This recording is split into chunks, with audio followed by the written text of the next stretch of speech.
بسم اللہ الرحمن الرحیم۔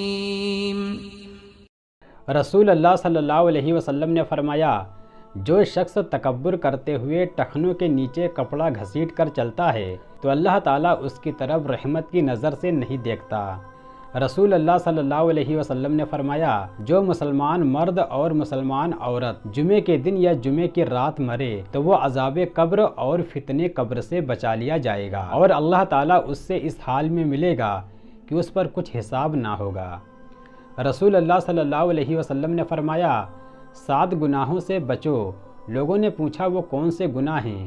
تو آپ صلی اللہ علیہ وسلم نے فرمایا، نمبر 1 اللہ کے ساتھ کسی کو شریک نہ کرنا، نمبر 2 جادو کرنا، نمبر 3 کسی کو ناحق مار ڈالنا، نمبر 4 سود کھانا، نمبر 5 یتیم کا مال ہڑپ کر جانا، نمبر 6 میدان جہاد سے بھاگ جانا، نمبر 7 نیک عورتوں پر تہمت لگانا۔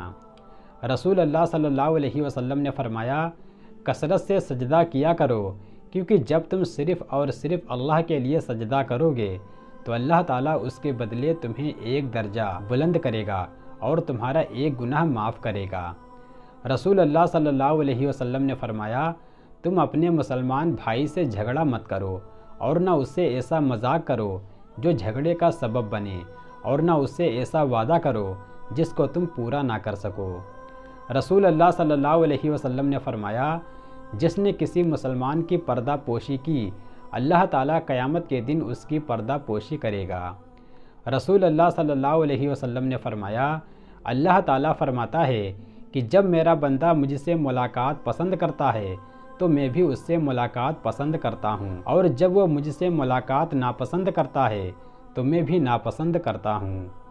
رسول اللہ صلی اللہ علیہ وسلم نے فرمایا، جو شخص ظالم کے ساتھ اس کی مدد کے لیے چلتا ہے حالانکہ وہ جانتا ہے کہ وہ ظالم ہے تو یقیناً وہ اسلام سے نکل جاتا ہے۔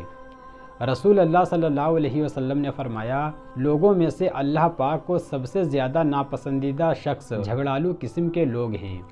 رسول اللہ صلی اللہ علیہ وسلم نے فرمایا، جس شخص کو یہ پسند ہو کہ اس کی عمر دراز ہو اور اس کے رزق میں اضافہ ہو تو اسے چاہیے کہ وہ اپنے والدین کے ساتھ نیک سلوک کرے اور ان پر صلح رحمی کرے۔ رسول اللہ صلی اللہ علیہ وسلم نے فرمایا، جو شخص کوئی گناہ کرتا ہے پھر اچھی طرح باوضو ہو کر کھڑا ہوتا ہے اور 2 رکعت نماز پڑھتا ہے تو اس کے بعد اللہ سے بخشش مانگتا ہے تو اسے بخش دیا جاتا ہے۔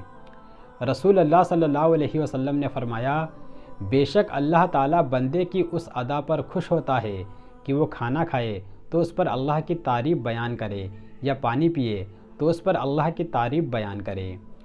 رسول اللہ صلی اللہ علیہ وسلم نے فرمایا، غسل خانے سے نکلنے کے بعد قدموں کو ٹھنڈے پانی سے دھونا سر کے درد سے حفاظت کا ذریعہ ہے۔ رسول اللہ صلی اللہ علیہ وسلم نے فرمایا، جو عورت 5 وقت کی نماز پڑھتی ہو، ماہ رمضان کے روزے رکھتی ہو، اپنی شرمگاہ کی حفاظت کرتی ہو اور اپنے شوہر کی اطاعت کرتی ہو، اس سے کہا جائے گا کہ جنت کے جس دروازے سے چاہو داخل ہو جاؤ۔ رسول اللہ صلی اللہ علیہ وسلم نے فرمایا، کیا میں تمہیں نہ بتا دوں کہ جہنم کس پر حرام ہے؟ پھر فرمایا، ہر اس شخص پر جہنم حرام ہے جو لوگوں کے ساتھ نرمی اور سہولت کا معاملہ اختیار کریں۔